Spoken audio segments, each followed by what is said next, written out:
Hey, you guys, welcome back to the Arts to Hearts podcast. This is your host, Charuka. How are you doing? Like, really, how are you doing? I love this question.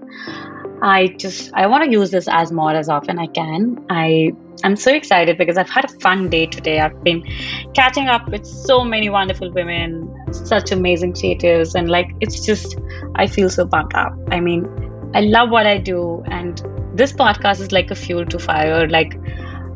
Like I always say, there's nothing more inspiring than women and creative women. For me, today I have on the podcast none other than Rachel Burke, who's the creator of I Makestagram. I Makestagram, yes, who's the person, the artist behind I Makestagram, and she is just so amazing. I can't even tell you how much fun we had. And by the way, this episode is a little longer. So, just suit yourself. Just take a cup of coffee, just put it in your AirPods or whatever you listen with, and maybe in your studio while you're driving or you're commuting and you have some time, because this is going to take some time for you. But it's such a wonderful episode for someone Rachel spoke about her entire journey, and she was just so transparent and honest. She shared so much, her journey of growing up, being with a strict parent, fine not fitting in, and then teaching herself a lot of skills that brought her where she is today, collaborations with Disney and all these amazing brands that she's felt so aligned with, finding herself as an artist, her identity, figuring out where she really fits in. She makes these amazing tinsel jackets that we all obsess and gush over, and there's a huge backstory. I think what I really learned from this conversation was a lot of times social media gives us one image, and that's just not enough. I think that only gives us a perception of a person, of an artist, but there's so much more that goes behind, so much more. And I think that's why I feel the work that I do is so important to me, because we all deserve just more than pretty pictures and videos. And I was so happy speaking to her. It really gave me a perspective towards so many times that we see something on Instagram, but there's so much to it. There's I have this whole new idea of Rachel and her work, and it's so amazing. It's so nice. So if you've loved her work, I'm telling you, you'll love this episode. If you are someone who's thinking where I belong, where my work fits in, if I'm an artist, if you are having these questions, I think this episode is for you. Or in general, I think there's so much that we talk about this. I'm just still thinking. I haven't even really processed this conversation, because I really learned a lot from her, and I think I admire her honesty and her energy, and she's just been so wonderful. So I don't want to talk too much, but just listen to this episode and let's go into it. Okay, I know you want to get into this episode, but I have something to share with you. I'm so excited. After a couple of months, we're finally so excited to share our new international call for art. This call for art is a group exhibit, an international group exhibit that will be hosted on our platform, on our virtual gallery. And there's so much more that we do, which includes a documentary, and this is a guest curated open call. The theme for this open call is ready to wear, and this will be guest curated by Celine, who is an amazing artist, creative entrepreneur, and such amazing work. I really wanted, to host a new show which embraces fashion, people, culture, textiles, and I'm so glad Celine agreed to, curate this show for us. So this show is for all women artists working in different fields like painting, textiles, drawing, mixed media, and we're so excited to offer a new opportunity with a wider theme, with covering a completely whole section of theme that I'm really looking forward to. And if you want to be a part of this open call, which I'm sure if you're anywhere around this will excite you, you can go to www.arts2heartsproject.com/submit And the deadline, yes, most important, I forgot. The deadline for this open call is 15th of June 2022. Yes, 15th of June 2022. So don't forget. And see you. Let's get into this episode. Oh my God. Hi, Rachel. Welcome to the podcast. Hi, great to be here. Thanks for having me. Oh my, I don't even know. I am so excited to have you. You've literally made me smile so many times of a day. I am so obsessed with the work that you do. And I think you literally have the best job in the world, I feel. What Thank do you you. think? Thank you. It's taken a long road to get to this point, Yes, that's for sure. I'm sure. I'm Yeah. sure. I'm sure. But oh God, like glitters and oh my like this was the stuff that we as children, like I at least as a child, have always fascinated, and like to make a living out of a career like this, did you ever think this was possible? No, never did I ever think that this is where I would be at 33 years old, still playing with glitter and rhinestones and things out of the pantry. Exactly. And like Yeah.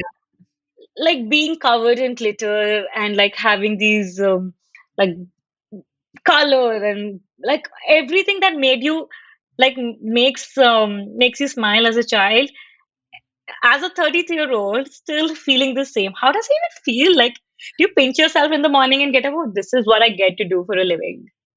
I feel like it's funny because as much as I loved those things as a kid, I still feel like every day I'm kind of on a new journey and I'm still finding Yeah, things that I love and that I find yeah. exciting about the things that I'm working on. So as much as it feels nostalgic and like something from the past that I'm celebrating, it always feels new every day. Yeah, but I definitely I love what I do. So yeah, and I definitely feel very lucky, yeah, to be doing it. Okay, I've already guessed a lot about it, but let's say if I I am like sure a lot that of people who I'm a Libra a and lot that's the way. I'm sure a lot of people who are listening to this episode already know what you do, who you are. But let's just say for the sake of it, can you introduce yourself, who you are and what you do? Yeah, sure. So my name is Rachel Burke, and I like to say that I'm a multidisciplinary artist and designer, and I have a real focus in wearable art and sculpture and installation work. Yeah, so that's me. Smart. And Yeah. Yeah. it sounds pretty serious. It really sounds I like to serious. make it sound serious. Yeah. I love how you look. So it's like a good contrast of how things look like versus how you put, how Yeah, you've just excellent. explained it. Yeah, branding. Yeah. Okay. Okay, tell me a little bit about yourself, Rachel. I'm really interested to know more about you, who you are, and learning about your journey. Tell me, firstly, let's talk about let's just start from the beginning. Where were you born? How were you as a child? I'm really interested in your childhood. Like, how did it look like? Well, it's interesting because I feel like it's a real contrast in some ways because so I grew up in Melbourne, and my background is my dad's Australian, but my mum is Maltese. And I Okay. mentioned that my mum's Maltese because she has just like she is kind of the opposite to me. So she is like so Okay. clean and so streamlined, loves marble and like very serious metal things. And like she's a very classy lady. But yeah, I mean, yeah, she's the opposite to me. She's a Yeah. classy lady. um, our household growing up was, she took such pride in her house. My mom grew up and didn't have a lot of stuff. So whatever she had as an adult, she really prized and wanted to have real pride in her home. So it Yeah. was like, you are not messing up my house, my rules. But I have always been this way. Like, so I just remember always trying to smuggle things into the house and trying to do my arty crafty things. But mum was always like, nope, save it for school, get out. But yeah, ever since I was a kid, I remember, particularly in the art room at school, like, because I really didn't have much access to, like, particularly materials. Yes, I always had like coloring in books and that sort of thing, and I liked that, but it just wasn't what like lit me up. But I remember when I started to like get access to those, like, you know, gems and pipe cleaners and sequins and all that stuff that you play with as a kid, something lit a fire in me. I remember stuffing materials into my little art smock in year like 1. And those memories then of trying to infiltrate my mum's house with this stuff, and just the shenanigans that would ensue, like accidentally spilling a bucket of mint green glitter all over the carpet, like trying to put it all back in and getting in trouble for stealing someone's glittery leaf, and then the teacher calling my house. Just like so many things. Me being a magpie is what I remember about growing up as a little. Oh wow! Yeah, My God, you know, Yeah. I can even recall, like, even when I was growing up, my mom was a big time, like, she was a creative, like, herself. She really enjoyed that, but she was also a big time clean freak. Like, I am super messy, super messy. Like as long as I like to be like organized, like I like to be organized when it comes to work, but when it really comes to my surroundings, like when I work, like, you know, in the studio, I like to spill everything over, and like, Yeah. you know, like I need to feel that even from my brain. A lot of people ask me, how does my brain function, like if there's so much mess? And I'm like, that's exactly how my brain functions, Yeah. because I have to have. Yeah, I find my living environment, I can be much more organized and clean, but when it comes to me, Yeah, even when I try to organize it, and I just like things are all I often will fall over while I'm making stuff. I will trip on something same. or like slip on tulle, or because everything is everywhere, no matter how I try to Everywhere. organize with it, it just can't happen. It's very collagey, I feel. So maybe you're Yeah. doing a Oh, absolutely. collage in your I love that. I love that.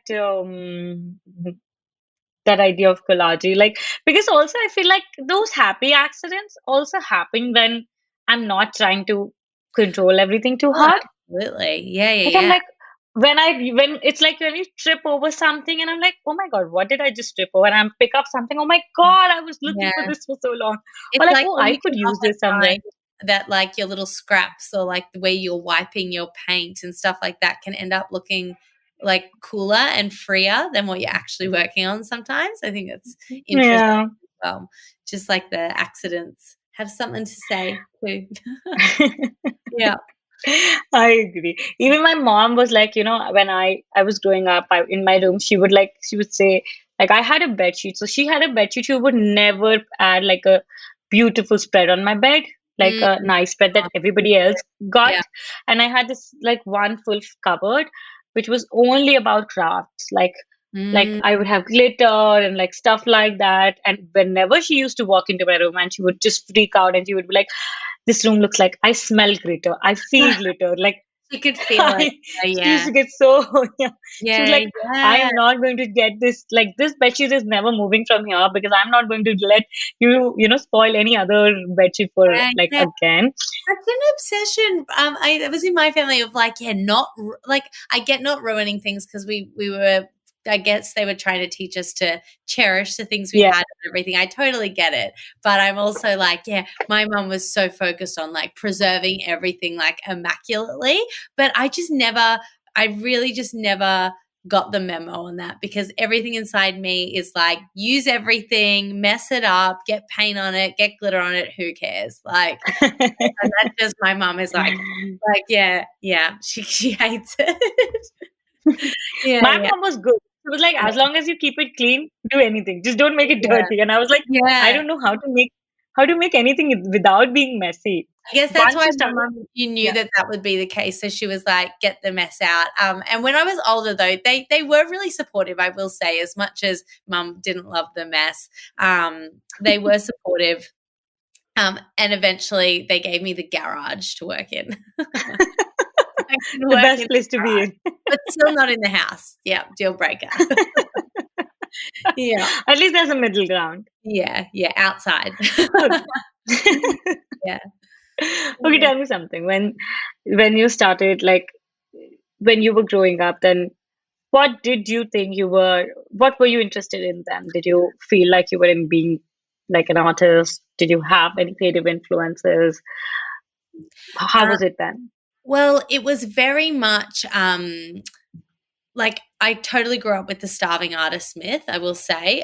No Okay. one in my family is any way connected to the arts. So all I would say is that my grandma, like long history as well, given European background of like housewives, I guess. So I Yeah. would say that there was a crafty influence there. Like my mum always would talk about how she like gave up her crafts when she had kids because she realized she like didn't have to do it anymore and like wanted to like get out of it. But my grandma like would always make lace and make pom-poms and she would let me like rifle through all her materials and things like that. But aside from that, it was very much like, the idea of like home economics sort of thing. It was like things that you Yeah. do at home to keep your hands busy in between making dinner for your husband is the energy. Yeah. I will Yeah. Oh my um, God, this sounds like a very typical Indian phenomena. Is yeah, that it was how it very, also feels yeah. there? And whereas that was my grandma, much more of like you're just keeping your hands busy treading water in between important stuff. My mum was very much like my girls will be educated because she got pulled out of school when she was young, when she was Yeah. like in year 10. So it made in her an insecurity that like her daughters, might not get a proper education or something.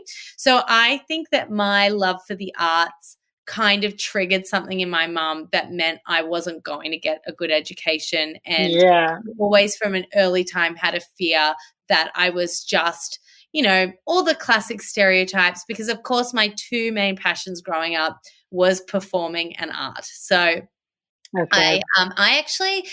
I loved art and I always had a pull through school or the whole way through of loving though musical theatre as well. So my dad Okay. introduced me and my sister to shows and stuff growing up. Like he took us to see all the great musicals and would play them in the car. I don't know why he liked them Oh so much. wow. He also probably has like some trapped artist inside him. He definitely does. But that's one thing. And then, of course, as soon as I started seeing these shows, I was like, this looks like the most fun ever. I want to do that when I grow up. So in school, I would always like want to get involved in musicals and stuff. But again, mum being very strict, she was always like, no, you're like not allowed to do them.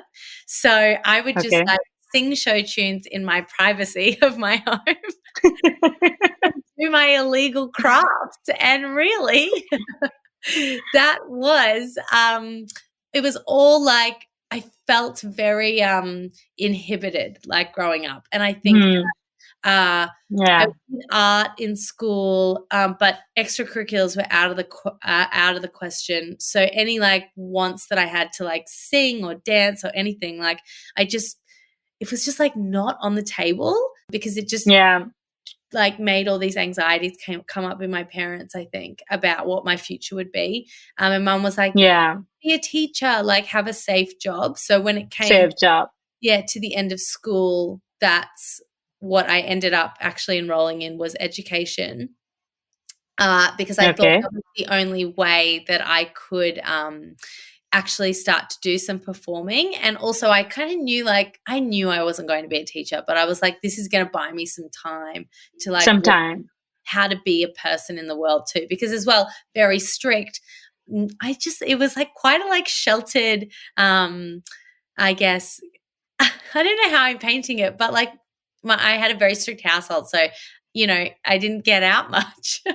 like I think my Did first you? job was when I was 16, and I was a Christmas bauble painter, and then I started to Oh emerge wow. into the world. Yeah. Oh wow. And I I have think two very important questions. that all cooked up inside me. Yeah. Mm. Two very important questions. I want to know. I don't know. I mean, these are hinges that I have right now while I'm listening to you. How were you in school? I know. I don't know. I don't know. It's just stereotypical or like for me when I was growing up, I I never fitted in. Like I would always think like create. The best I was in a class, like even curriculum was arts, and nobody cared about it. Yeah. I would, It was a my different favorite world class then, was I art feel class. particularly in the 90s, like art was the Yeah. slacking off class in school. Like no one was that interested Yeah. in it. I feel like arts Mm. is so much cooler at the moment, but it was Yes, not like yes, that back yes, in the day. Back in the yes, day, it was yes. not. Yeah. No, I feel you there. Like I would I would dread going to school all throughout the week, and we would have this like 2 hours art class on a Saturday. And on a Saturday, I have never missed a Saturday school. Yeah. And half of my class would be missing on a Saturday because nobody Yeah. who wants to show up for an art class. Like, and Yeah. all my like childhood, I also had like a brother. We grew up together.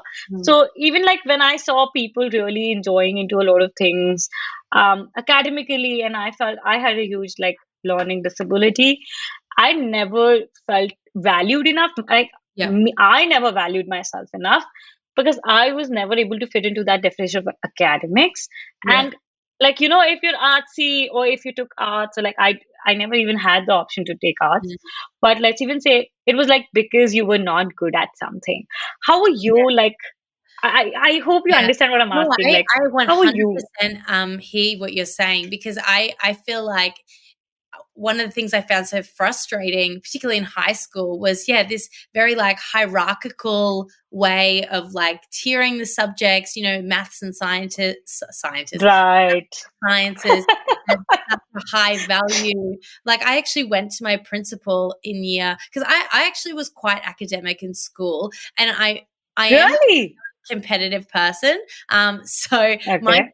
sister was very, she's a lawyer. She wanted to study biomedical science, all this sort of stuff. So I was like, I'll show you. And we would have this little going on all the time, even though she would always help me. She was great in that way. But what I say is, I knew though that I was never good at maths. I was terrible and had no interest. I had no interest in it. I wish I could be interested in science. I just wasn't. I loved the humanities, Yeah. English. I loved Right. art, drama, all that Loved. stuff, and I excelled in it. But I knew that studying maths, which was compulsory, was going to bring down my score. Um, and I went to the principal and was like, "Hey, like, can I just not do this because it is going to bring me down? I'm not good at it. I know my brain just falls apart when I'm Not. trying to do it." And she was like, Yeah. "Absolutely not. You can," and it did bring down my score. But no, I did one thing. I moved quite a few times at school because my parents so ruthless. Every time we moved somewhere, suburb, that we would move schools, and then Yeah. moved to Brisbane, which was quite a big move. And I think by the time I moved to Brisbane, honestly, I was so exhausted from all the schools and all the fractured friendships that I just became like a floater. But I will say the Mm. school that I ended up in was quite small. And even though they made me study maths, I found it like just quite a relaxed environment. And I remember getting very involved in the art and drama Hard. sectors there, and I Yeah. do quite well in them. But I always just felt so frustrated because there was always like there was a glass ceiling to the Yeah. extracurriculars, to But how far I could push it. Like I kind of knew something would be waiting, hopefully, in the future. I was just going to say, one thing I struggle with, having no one in my family involved in the arts in being any way, was that I had no idea the different pathways that would what? be available once I left school. Like I had Yeah. no clue that you could make a career, Yeah. so many different professions studying the Yeah. arts. I think even not that. I think as a creative, the emotions and the experiences that we feel, uh, I mean, it's so different. It's always helpful. Like someone who gets you, like you who like you can tell someone like, okay, this is I want to go this, like, you know, a Mm. lot of things like imposter, like finding your voice, so like these are even very mature terms that I'm saying, but a lot of things that we feel when we are, no matter where we are in our journeys actually. And like, you know, like you just said that like you felt more involved when you were in a smaller space. I don't know if there's a connect between that, but I'm going to study about it. But I do feel like a lot of artists like flourish in spaces that are, of course, safe, but also like slow, so that we can identify who we are. And I don't know if there's No, Did that make you feel I that way? really agree with you, because I think that's actually why I live in Queensland and not in a bigger I don't city. know. Even I feel the same. Yeah, it's like quite a slow pace here. I love traveling to other places, but there's something about the very, like, everyone who comes here from interstate is always like, wow, like it's really like laid back. And I'm like, yes, it is. And as a result, I feel like the pace is slower and it's more of a blank canvas to kind of just do what you want. And it was the same in high school. Yeah. At Daggy High School, that was like, it's small, like small and daggy. It was just like a Yeah. place that you had the And I freedom. think lesser distractions. Like, I Mm, think what I really felt like, I grew up in a small town, then I moved to a bigger city when like I grew older, and then we came back to the pandemic. Like, and I've felt this experience in my own life where I feel like with a bigger town, like when you're in between, I feel like when I'm in between too much noise, mm, for some reason it's hard for me to connect with my own voice mm. and hear what I am saying to myself, like what is that my heart wants, what is that this creative in me wants.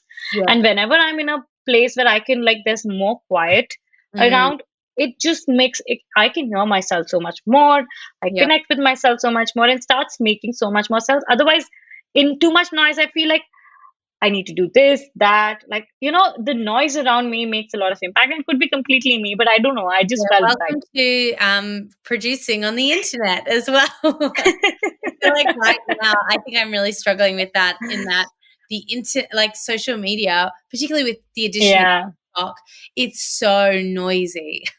Like at yeah, least Instagram was like pictures mainly, but I'm finding that yeah. something No, about I agree. particular, I mean, some of it is so entertaining, and I mean, a lot of it is very entertaining and obviously addictive and interesting, Yeah, but it's so much noise, and I'm fine. It's hard yeah, to sometimes, like, that's why it's like you really got to pull yourself out of the vortex in order to like yeah, clear thinking, like with what you're saying, because it's just impossible to even have a thought yeah. amongst all that Like, noise. this is a reaction chain that we fall into, like people. Like, when you put it out, something put out there, you see someone else, and like you're Mm. constantly reacting to things around you instead of reacting and making things within you. Yeah. Like, I do agree, definitely. Okay, another question, part two of my question, Yeah. which is, were you like a dreamer? Like, I also feel like this is a common element, especially, I don't know, I'm just perceiving this given on like my imagination of your work. Were you also this like we all tell stories, and I in like when I grew up, I would always, like, I felt like I was always in this parallel universe, because I never, like, I had a hard time associating to my reality while I was growing Mm. up, like, Yeah. because I never felt connected to who, I never felt fitted in. So I Mm. felt it was safer for me to mentally build another space for myself where I would become who I Mm. wanted to become. Did Yeah. you have like, Oh, this is a pattern I've seen in a lot of interviews also.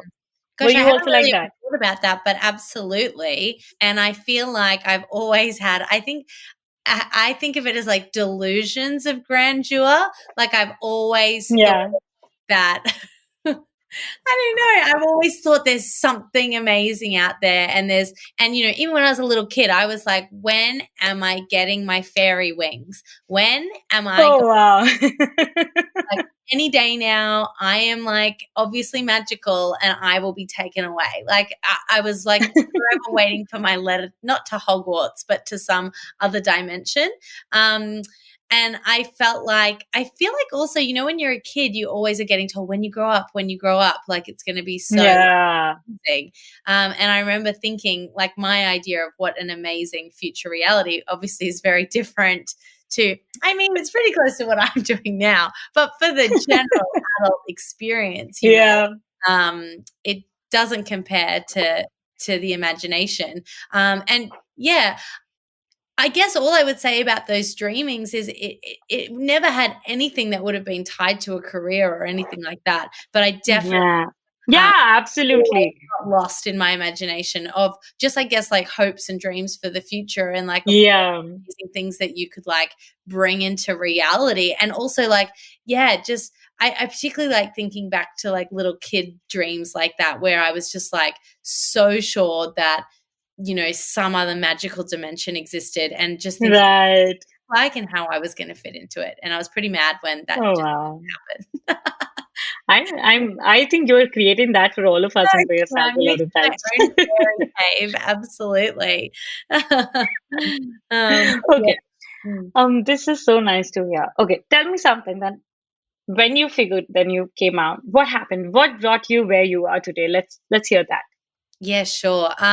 So what I will say is the musical journey sort of like got some steam. Once I left school, I like started doing the education degree at uni, and then I joined like a theater group there, and like one thing led to another. I started doing a lot of singing. Joined a band, was performing in shows, show after show after show. I ended up I did quite well at uni in that first year, and then the next year I just was like attending no classes, and just like full theater mode, and I loved it. I loved it so much. Side by side to that, I was like making costumes though. So for the role Okay. that I was like performing, I would like make some of the costumes. For Um, your own self. yeah, for myself, but also for other people. So if Okay. someone dropped out, somehow I just had like the bare bone basic skills to cobble some things together. But like some things were quite cool. Like I was, experimenting a little bit. So but it was never something that I was like, this is what I want to be doing. And I will say I did experiment with a little bit of wearable art in my final year in high school that kind of sparked something. So that was kind of hovering around though in the background. I ended up auditioning for a fancy musical theatre school here in Australia. It's in Melbourne called Victorian College of the Arts. I got in, which I don't even know still how I got into that. But as I mentioned, quite sheltered upbringing. Me getting into Yeah. school coincided perfectly with me becoming finally a bit of a naughty party gal. And I had my first taste of freedom, and I was like, "Let's go to the clubs." Look. I'm very disciplined with my jazz, tap, and ballet. First time living out of home, even though it was with my grandparents. But they didn't care what I did. So, I was just having a very good time, and was not focused. Like, I don't know what happened to me in that year. I had done so much work to get into this school. I had tried Okay. so hard. It had been such a dream for me. I was like, I'm going to go to this school, and then I'm going to go to Broadway, and all my dreams will come true. But at the end of the first year, I was just like, this isn't it. Like something so deep within me was like, no, turn back. Shifted. To No. the point where I literally just dropped out. I just called my professor at the end of that first year. I can't believe I did this still. Thinking back on it, I actually have like some Oh weird God. I still have to get in touch with those teachers and say sorry because I just fully was like coming back, even though I can't tell you what a process it was to get in. It was massive. Oh wow. And but yeah, I just was like, no, this isn't it. And then I think I just had to come to terms, though I didn't realize, making that very like blunt decision, that I was going to have to come to terms with like not having my like core dream anymore. And that had Okay. really defined me of being like the musical theater girl. Everyone was like, oh my God, like you're at VCA. And I'd be like, oh no, like I dropped out. Suddenly that was my narrative of like being a dropout. And I think people Yeah. assume that I got kicked out or something went really wrong. I wasn't Diff- good enough, which also yeah. like, I was not good enough. Like, like I knew that it just wasn't right for me, but that was really, really difficult time. And so I would say that me then coming into this next creative phase was like a real time of like desperation. Like I was actively like, what can I swear? Yeah, yeah, absolutely. What the fuck am I going to do? Because my mum and dad were freaking out. They were like, we had just Because yeah. Yeah. Like they did not, to start with, they did not want me to go to VCA. They did not want me to leave And then you did. and then I did. And And mum, then you got out. yeah. And she was just like, what are you doing? Like, and then I was like, I am going to be a writer. And she was like, excellent. Oh wow. Another well-paid profession. Perfect. Oh my God. This is a long story, I have to say. Good. Go ahead. So then I'm all yours. so many little skipping stones, all I can say is like nothing has been linear. It's How just did like writing come into place then? well, I had always liked writing. I'd written a few short Okay. novels in my youth because I was a shut-in. So, and also I should say, like, during that time where I was at uni, I was working at a bookshop at Borders. Do you Okay. remember that?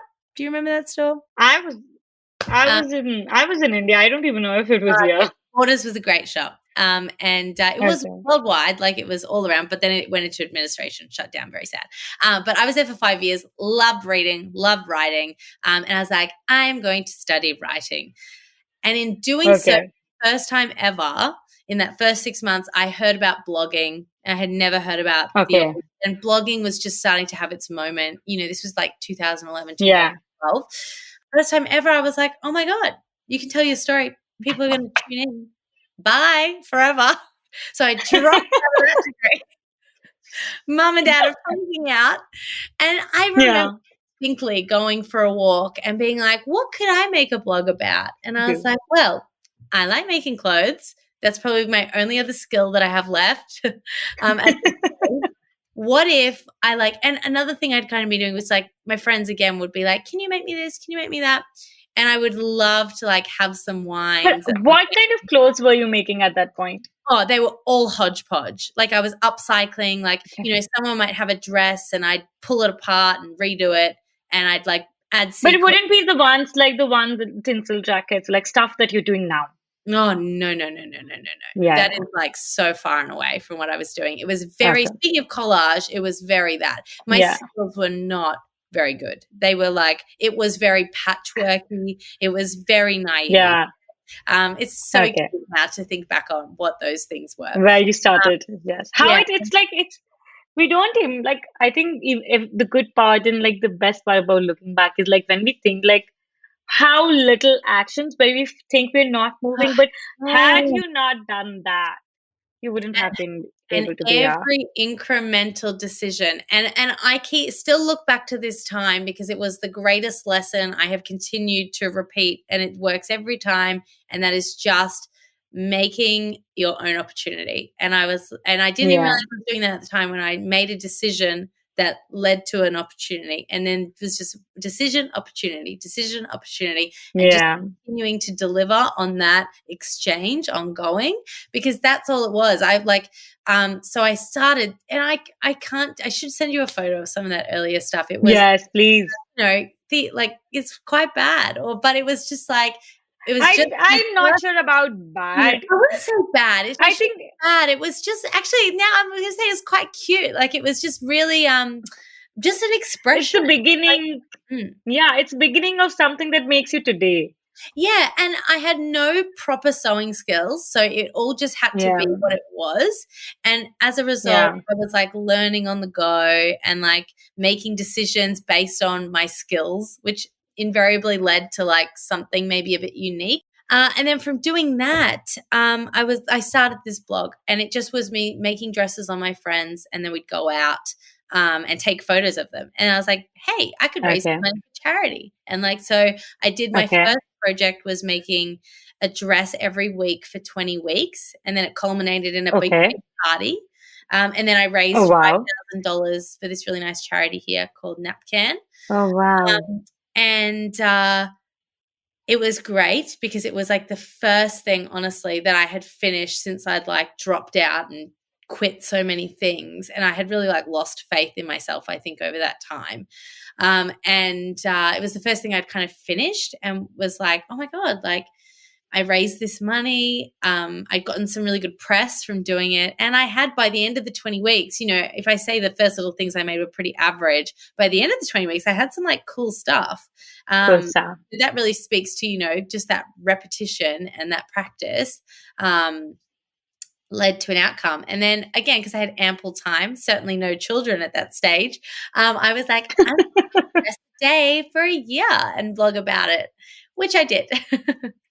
So Oh wow. yeah, I made a dress every day for a year, raised more money for that time the Starlight Foundation, and you were not making anything for yourself from that at that point, like as a No. living. You thought this would be a career as a living, I was still just like, let's see where this goes. Like I still knew my skills winging it. to scratch. I definitely had some key fights with my parents at this stage because they were like, okay, now you're a designer. Yeah. All right. Have you taken a blow to the head? Because where is this coming from? What is happening? But there must have been something in me that was like, this is the right path, because I was very much like, shush, no. I'll just be in the garage. I know what I'm doing. Yeah. Leave me alone. It's all gone to shit anyway. So let's just see what happens. Yeah.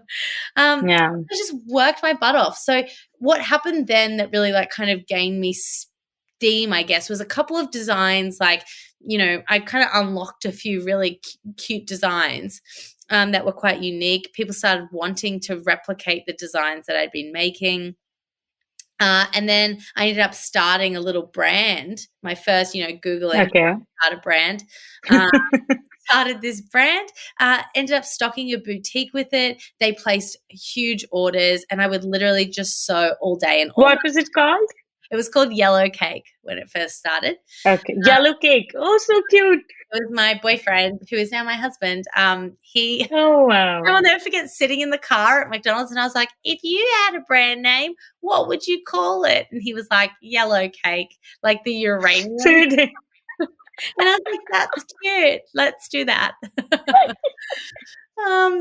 Okay. Then what were you making with that brand? So that was really it was like cute flowery headpieces. They were having a real moment back then too. So I was making flowery headpieces and these like very they were starting to become, I think now, I will say it, quite gorgeous dresses. They were, you know, there was a white tulle dress with all these like pastel pom-poms all over it. This is where I first started that experimenting with like putting, definitely like making up for my lack of sewing skills with embellishment. So I'd be like, oh, that looks ugly. We'll stick a pom-pom on it. We'll, you know, cover with gems, and suddenly something that looks like a $5 dress is $200, you know? Yeah. And just experimenting with like what's sold. The stuff would sell out from this boutique that I was stocking, so much so they ended up hiring me as their in-house designer. And then look at me stumbling into like the professional fashion world, which I ended up working in for 7 years. It became head designer of a really street brand. So crazy. But that must be so different from like where you are. I'm sure that world looks really different. Oh yeah, that was a whole nother world, and it was such an amazing experience. Because that's literally then what I did for my job until I went out on my own to do all this stuff. I went to China like 25 times. I traveled the world. I really learnt the ins and outs of the garment industry, and then was like, bye forever. Yeah. Now I'm going to go on my own. Yeah. But then how did you get into like, did you dabble into painting? Did you like, what I'm trying to understand that today your work lies, and I saw your transition in your, I love that picture of yours that has like these, I don't know if it was a staged or what, like, I mean, it was a conceptual thing or that was a part of your process. Like you had these paintings, paper paintings on the background and on the floor. Yeah. So I'm just trying to understand, like, you know, like let's say for me, because I didn't, like nobody knows like this part, like how I also had a lot of craft influence, like because India is culturally very rich with craft. And for some reason, I can't take that away from myself. Like it's a very big part of my own existence. I was also into fashion. So like, you know, texture, embroideries and Indian embroideries and all of those influences and fabrics and textiles. Huge influence on me. So like traditionally my work, like when I thought, okay, artist meant, first I was a designer, then I felt like, okay, I wanted to be an artist. I didn't know what that meant. For me, that meant I needed to get away from the definition of what a designer meant. And for me, at that point, that only meant that I wanted to make something as an expression and not only solve a problem. Because as designers, we're always taught that we need to make something that is utility and that serves a purpose. And as an artist, your creative expression is your primary objective. So I was like, I just want to make what I want to make. I don't know what that is, but that's what I wanted to have in my head. So I further went down and I figured like I want to paint. And I figured, okay, I want to include embellishments and that, you know, those pieces that start calling out to you. But there was a point, like, I didn't know where I fitted in. And I feel like with your work, and also I, like, probably where I came from, like this, like for an artist, like this this blend between craft and art. Like I didn't know if it was it I into the crafts, was I into art, um, where I belong, and like this. I think I don't care about these questions anymore. But when you get into something, um, and you have no knowledge about it, you start asking these questions. Yeah. Like today, your work, like you're a multidisciplinary artist, designer, and your work transcends from so many different mediums. Mm. Like, can you can you talk about that? How that Yeah. happened? Like your I know what did you have exactly. that I know struggle? what happened. Yeah. So what Yeah. happened was when I got into this actual like garment job world, and Yeah. I had all these dreams at that stage, being like, okay, this is something that's worked. I want to work for Topshop. I want to work as a like proper designer. I started to learn very quickly though that I was losing something from myself, Yes. and it ended up that I felt like an outsider in this world that was trying to make me Yeah. I wasn't, because there were lots of pressures even to like be a certain way, dress a certain way, Yeah. be cool. And I just like suddenly started to just really realize that either I was going to go down this path and that was it, or I was going to need to keep Yeah. what I was doing alive at home. And Yeah. by doing that, and literally I would do it every day when I got home, because I was like, I remember saying to my partner, I was like, it's not creative. Stop. Like, it's not creative. We're like, Yeah. it's formulaic, like you're saying. Fun. I'm Yeah. serving a purpose. Like you're saying with design, I am trying to make something that is going to sell 500 units. I'm trying Yeah. to work out the formula of a fast selling product. I'm not, it actually has nothing to do. Yeah. Oh God. It has Absolutely. nothing to I do. started a business, start that business in 1.5 years as a fashion designer. I was like, Yeah. this Yeah. is not what I signed up for. No, and I was like, but I had no idea again, because I'd never studied fashion, like what that was about. Yeah. Again, quite naive. Yeah. I mean, again, Mm. that's actually what you like. I think that is what also I didn't come from an art school. So I never knew, Mm. like, there was no expectation of what an art school or an artist meant. So I was like, I will just figure it out. And Yeah. I think I really like that now because I don't have any preconceived notions. I don't know I'm breaking any rules. I Mm. don't care because I don't know. But Mm. when you come from, like, I came from a design school, I felt like, okay, this is how things work. Versus the real world was so different. And I felt like I don't know what to do because Yeah. I don't feel belonged. Yeah, yeah. And I think that was a sense of like, I've with this last job that I had, I was like, I just don't feel like, my creative expression, like, I knew Yes. it's not a match. So I was like, it's either going to die or I'm going to keep exploring it at home. And really, my Yeah. art practice was really born literally from that. I would just practice every night. I would get home, I would make something, and I would just keep Yeah. my clothes. But then it started to progress out of just making clothes, and I guess to a space where I call these pieces wearable art, I guess, because like you're saying, there's a sense of like self-expression and storytelling that Yeah. started happening with the work, and it started moving off garments to paper to just like this crazy frenetic, like exploratory, like kindergarten style work that just it comes out of me at different stages, I will say. I feel like it often will happen at a big time of like a crossroad almost, or like of a time of frustration, where like I feel like the work that I do on paper, it doesn't always come to me. But I remember some of those first nights, particularly when I would start to move more into like paintings and, like you're talking about the scribbling and all that stuff. Like I was doing it on the walls. Like I put up these huge sheets of butcher's paper, night out, always like around midnight, just painting and seeing what happened and sharing it on social media. And I guess like as things like would get feedback, I would also like, again, like a good designer, translate it then into like what I was exploring, I guess, as well. Yeah. So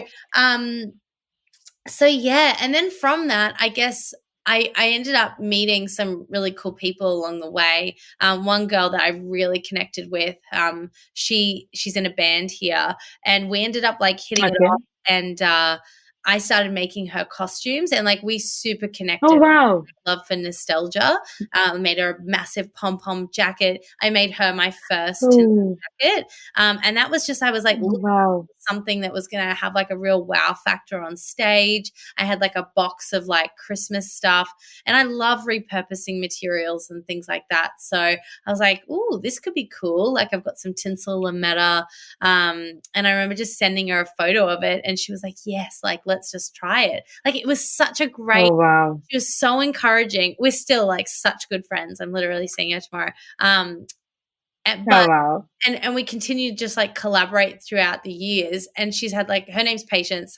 She's fab. And we've done so much stuff together now, all about like, you know, craft. And I think I also got really involved with, I don't know if you've seen the magazine Frankie magazine. Have you seen that? Yeah, yeah.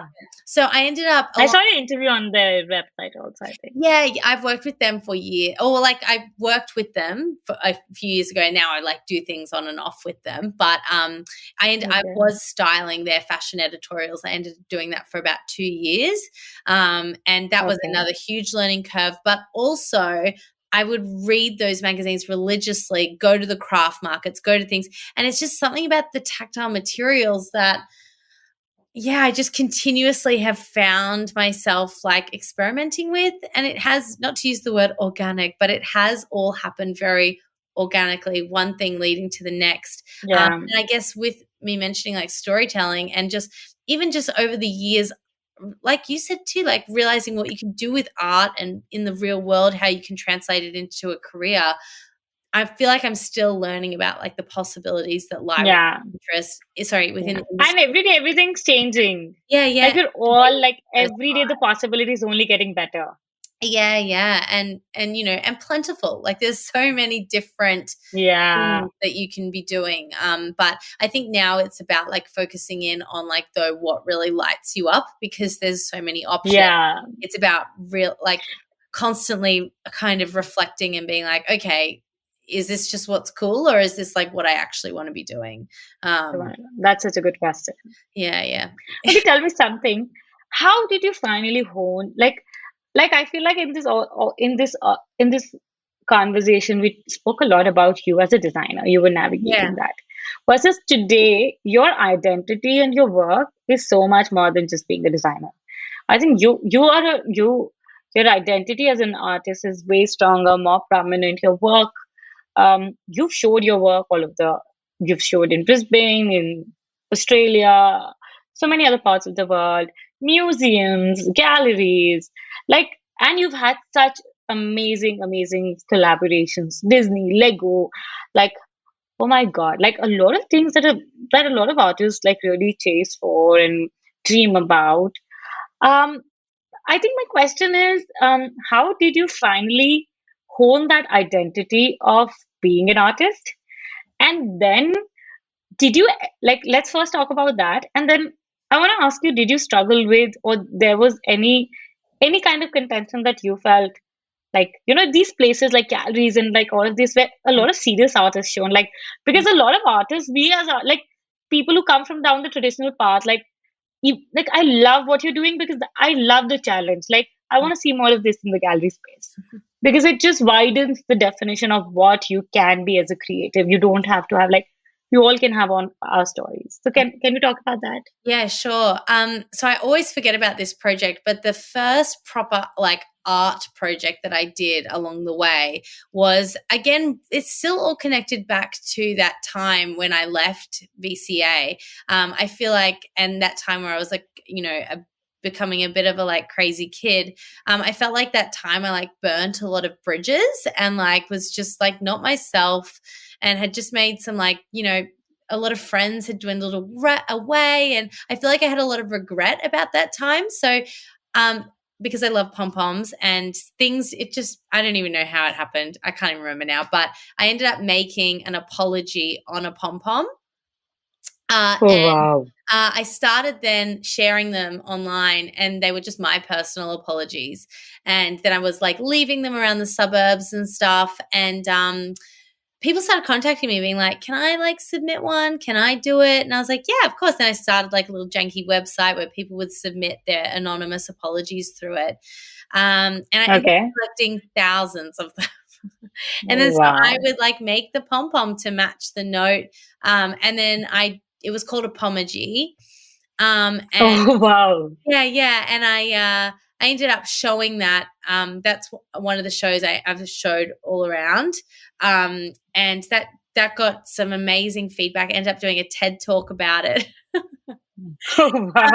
And that was the first thing that I was like, oh, I actually like really love this side of connecting with people in this way, not only creating, but then I would show people how to make the pom-poms and do workshops and things like that, and really starting to like engage with the arts community. And that was like kind of, I guess, I did that for a few years and it just kept growing in scale. The last Apology project I did was and no wonder it was my last. I just got so burnt out. I made 2,000 pom-poms over 2 years. Oh, goodness. And it got set up in a big gallery here in Brisbane.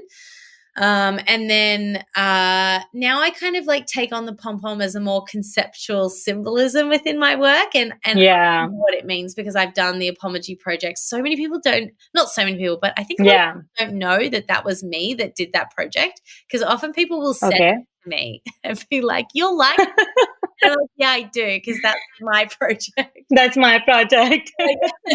But yeah, you can see over here, like I've got a massive pom-pom swing. Yeah. And so that's like a swing all about like reflection and time and all this sort of stuff. But I guess, Apology was the first thing that I was starting to actually like take. I was like, oh my God, like I have made an art project and actually I really like this world and space. And from there, I guess I just started taking myself more seriously and got some more opportunities, said yes to a bunch of things. Did the work is a key thing, and have always and since made it a priority to invest that time into discovering that, because I think that's really important. But I will absolutely speak to what you're saying about this not being a traditional art kid, and coming from that, coming from nowhere, probably, wherever you come from, and then spaces. And I will say I've absolutely faced, particularly this year, some. I don't even know what the word is. I guess just like some real nastiness, I will say. I actually found it like really shocking, because I think it just spoke so true to insecurities that I absolutely had about being an imposter and being not good enough, and oh my God, they're going to know that I'm a fraud and I don't know what I'm doing, and that suddenly the spotlight's on you and I'm naked. I get you. I'm sure everybody who's listening would really resonate with that. My studio assistant was telling me about. I had picked up on a vibe that I had gone to a big opening here in Brisbane, and someone was not very kind to me and was just shooting me some evil looks and things like that. And when I asked them about it, they were just like, oh yeah, they just don't like you. They like hate your work.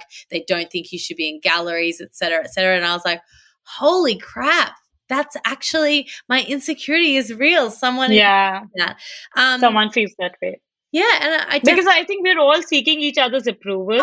And like, the stereotypical definition, I think I also had this a hard time when I was coming into the art world, was I felt the intense, and that's what I really admire about you, honestly. And I really want to say this for you and to you, because you need to hear it. A lot of times we ask this, like, the constant pressure of being serious, like this constant pressure that wasn't just about creating, but then about, am I worthy of creating something that other people have to listen, should be on the white walls, and it took so much energy out of me. And I felt like it felt such a one-side perspective that not everything that's serious matters. There are several voices on this planet, and we all deserve to be heard, and creativity comes in different Yeah, I'm always like, and it ended up like this person, it got me down briefly, but then I just very much was like, well, art is subjective. Everyone can have an opinion. Yes. I'm like, who are you to say what's serious? Who are you? Who is anybody to say whose story is worthy of being told just because it's serious or not Yes. serious or whatever? Like that's not for us to judge each other on, like whose story is most worthy to be told, in whatever form. I think once you start policing that, like it's a slippery Yes. slope to, it's just gatekeeping. It's just gatekeeping. Yes. Yeah. And it's certainly not the abundance mindset. I just don't think that, that side of the art world realizes that the only people that it's hurting is themselves, because it's making, Yes. I'm of the belief that art should be accessible to everyone. Everybody. Everyone should feel, I wish there was an art report every night on the news as well as the sport, Oh, wow. I love that idea. So it's like, if you're going to make this like an insular, don't come over here, you're not fancy enough, or, like it's not productive. And I'm like, if that's going to be your mindset, good luck with that. I'll be over here doing my scribbles. And, I love that. Yeah, I think that another thing I've kind of realized, I guess this is just a comment as I've gotten older, on your note to being like, what's serious. And I think it's kind of actually like ridiculous in hindsight, thinking like, even in art school, even when I was in theater school, the idea that you're meant to be dealing with like all these like crazy, heavy things. Like, I mean, unless you've had some harrowing childhood, which, is intense and like should not necessarily need to be your subject matter, because that's a lot of pressure as well. It's like, oh, Bill, I swear, to live absolutely. your life. How are you possibly meant to, be like Rothko? Like, it's only now that like I'm growing, like, I'm actually feel like I'm going through more hectic things with having a kid and stuff, and grappling with much bigger themes. I'm like, oh my God, yes, I know what love is, and I'm 33. It's like this expectation that you're like meant to like know all this serious stuff, and you can't just like explore your subconscious because it's an interesting thing to be exploring. Oh, just like does me in. I'm just like, so much pressure to know things that are unknowable until like way later in life. Like it's just and I think that's again the biggest part of owning our voices as artists, that I think we all decide we become an artist the way we decide to become an artist, the day we call ourselves an artist. There's no other way. There's no other definition. We just all have our own. And again, like anything else in the world, not everybody is meant to like everything. Not everybody is meant for us, meant for everyone, and that goes both ways. And I like to think of it now as like, with this person who was like, you shouldn't be here. It's like, I find it a bit punk and a bit rebellious to just do what you want. And it's like, okay, well, fine. You think I shouldn't be over here? I'll be exactly here. On the doors there. And I'll be over there. Or not, I'll just be in my studio, like still making art. Like, I'm like, if that's not like, like, I don't know. To me, I'm like, if you're making art, you're an artist. Like, don't let anyone tell you like what the parameters of that look like, because it's none of their business. I love that. Yeah. Okay, last question. You've had some amazing collaborations. Disney, I mean, that looks like you and Disney is a match made in heaven. But some really like amazing names, and I think like people that really like a lot of people aspire to be with. Can you talk a little bit about those projects, and like how did that, like, just the idea? Sometimes I think like, we ask ourselves like, oh, I am making these pom-pom dresses, or like I'm sure, I mean, there's no denial how hard the back end stuff is, like, the mental process and like all of those things. But still like the pleasure of making the work that we really love from our heart, that gives you a channel to work with other names who are doing so much better. Like Disney is like the name of creativity. Like, how did that make you feel, and how has these collaborations worked for you? Yeah, I guess I mean, don't get me wrong. Anytime I've gotten a Yeah. collaboration that is with an amazing brand that also like feels very aligned with my values, Yes. you know, the things that I love, I get very excited and do a happy dance. But it always, if I think about like how these things have ever happened, and which I think like, you know, is good news, is that it just comes like the work, and that's what always really excites Yeah. me whenever I'm in a slump or if I'm ever like struggling. It's like the key lies not in all the noise of like, you know, where am I going or anything. It actually all that goodness, all that opportunity comes from producing just the work that you love.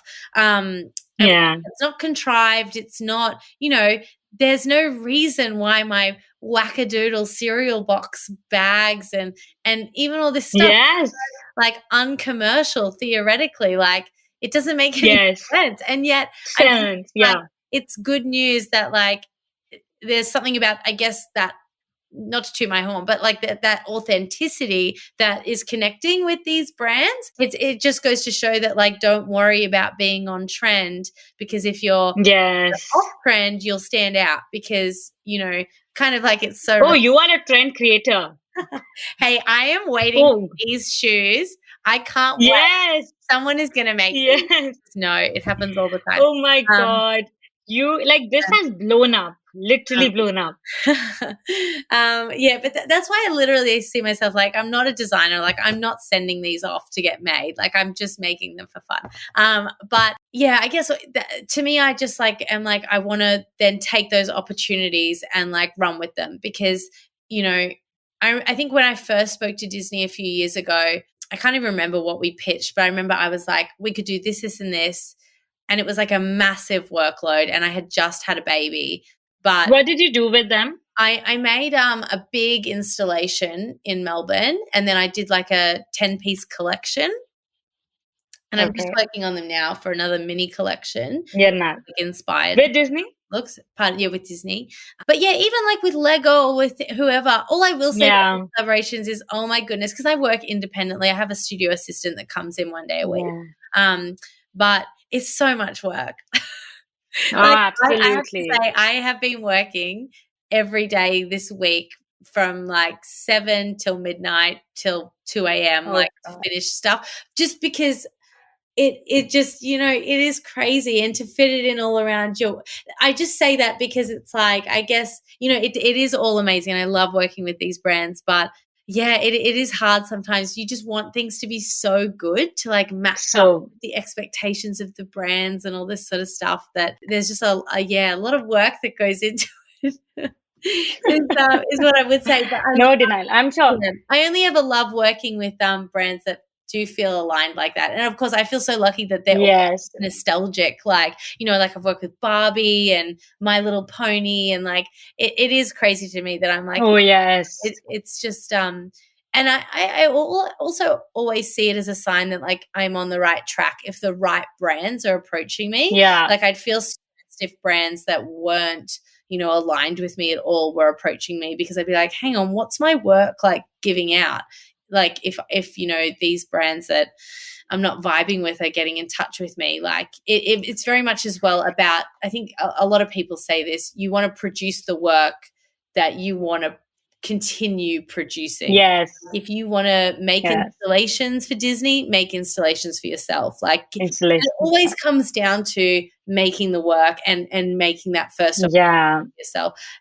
Because if Right. I hadn't done any of those things, all that was self-started. Apology was the first art one. That dress a day thing was the first dress one. Then nothing would have happened. I would have just continued to, Yeah. you know, maybe I'd be, I don't know. Yeah. Can you talk a little bit about social media? You're a big thing on Instagram. You're a maker of trends. People know you. You have this amazing energy and vibe. How has social media impacted your career as an artist?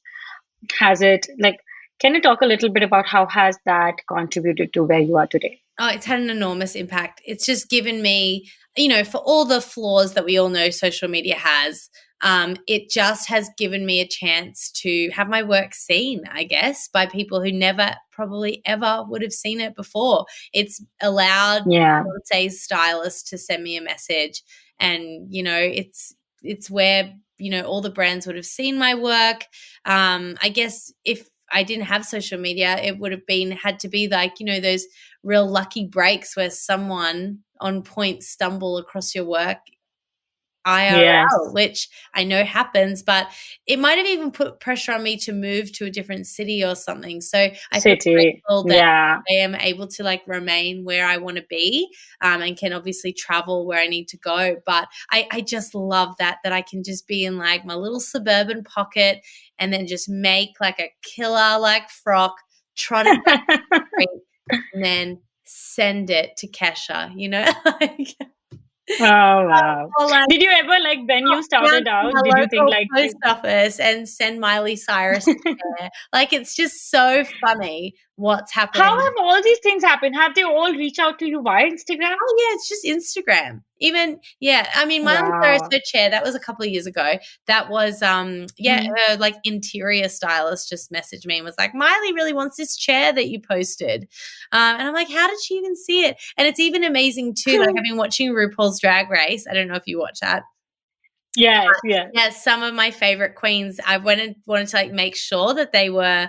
I wanted to make sure I was following them, and a couple of them I wasn't, but they were following me, and I got very excited. And like some of them found me on social media and then came and visited me when they were here in Australia when I was so heavily pregnant. Oh my God, Kimchi, Naomi Smalls video, and we hung out. It's just like it just makes things more easily accessible, I guess, and connects you with things and allows you to see what other people are doing as well, I guess. I mean, with that obviously comes some negatives, like your work being stolen, and no credit being posted and all sorts of things, and a light social media addiction. Or like having an unpaid job. Yeah. Oh my God, that kills me. That I think that's the thing I find most annoying about having your work stolen is it's like sometimes when I'm on a dark day, it's like, am I just making this stuff so that someone can come and take it and make lots of money from it? Like, that's just really not the vibe that I'm trying to put out there. But it's also like, whatever. I've become it's a part of the process. And about it, I swear I used to be very like copycat. Now I'm like, whatever. I'll only call someone out if they're massive. And even that now I can't be bothered. I did my last one this year and then I'm actually done. Oh God. I'm not wasting a single other second from this stuff. I'm focusing only on my work. Yep. Oh my God. This was so much fun, Rachel. I can't believe how much, I've had such a blast, and I'm just so excited we've had this conversation. I've had the chance to speak to you. It totally has given me like a beautiful perspective to who you are as an artist, and just more than social media. I feel like sometimes social media just does not do social justice to ourselves as artists. There's so much more than just sharing pretty pictures and making videos for all of us. Like, we want this. Like, I want this. Yeah. Oh, thank you. I'm really glad to chat to you. It's been really lovely. Sorry if I rambled on. I can chat. No. Yeah. Okay. First, let's do this rapid fire. Yes. Are you ready? Yeah, I'm ready. Okay. This has to be quick. There's no right and wrong. Okay. One thing you want to convey through your work in the arts. I want to convey, a sense of play and experimentation. Love that. That's impressive. What's that one word that describes you the best? Fun. If you could have a studio anywhere in the world, where would it be? Oh, I think it would be, it'd be in New York, I think. Yeah, maybe in really? Brooklyn. And I'd be eating a lot of bagels and coffee during my arty day. Yeah. Love that. Okay, your biggest source of inspiration? My memories. Oh, love that. Who's your favorite woman artist? Any point of Oh time. my God, Hilma af Klint, easy. Makes sense, absolutely. Who's your go-to person when you're in trouble or in need of advice? My partner, Tommy. Well, okay, this is a little bit more than one part. Can you share one moment? I'm sure there must have been many that just made you that you really cherish and makes you feel grateful for being an artist. Something that you really like. The moments that we feel, oh my God, yeah, this is for real. I love this. I love what I do. Yeah. I don't know if this is super cheesy, but I think that becoming a parent, firstly, I will say when I looked at my baby, I felt like the greatest artist because I'd made the cutest thing. But also, I have felt so grateful to be able to be a parent and to be an artist and to have this outlet. Because I think that, being a parent, even I'm so privileged, I am living such a lovely life. But, there are so many things that are difficult about being, parenthood and stuff like that. And I feel so grateful that I can have this little neck of my woods that is just filled with my sense of child and my sense of play. And I love that my kid can come and interact with my art. But also I just love that I can exist in this space as me and not as a mother, as a, I am still all these things as a wife, but I'm also just me in my space, I think. And I feel so grateful I can, hold all these roles, but have this, to me, my studio is a sacred space of discovery and play and freedom that I just cherish. And I that's when I pinch myself, is just being able to do whatever I want. That's so beautiful. Oh God. If you were to meet younger Rachel today, what advice would you give her? Oh, look, I would say don't let that man cut your hair off. That was a real turning point for me. I had very short hair for a long time because I agreed to be a hair model when I shouldn't have. And I actually don't think I wouldn't want to take me off course, because I think every little thing that happened led to where I was going. So maybe I would just say, keep going. What you're doing. Yeah. Love that. Okay. Shout out to an artist currently you're loving on social media. Someone who's killing it on the internet. Oh, who's killing it on social media? Oh my gosh. I should know more people on social media. Who do I love? Oh, I'm going to give a little shout out to my Brisbane gal pal, Bonnie Hislop, who makes really cute ceramics. And, we've been going to art things lately together, which has been really nice. Yeah, she's got a nice practice too. Yeah. I will link her in the show notes. So anyone who's interested can go and check it out. I know that. Okay, one last question. Loves her too. Yeah.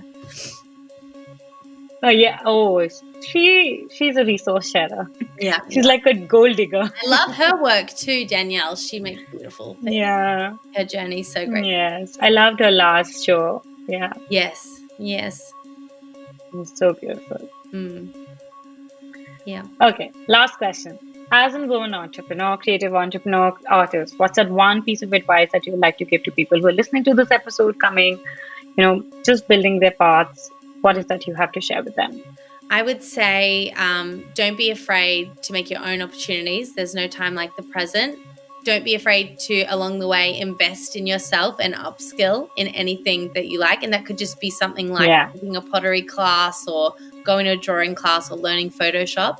And I would say when you get to the point where you feel like your art practice is also becoming a business, treat it like a business. Yeah. And then, or don't ever be afraid to outsource those parts of your business, like a bookkeeper that you don't do.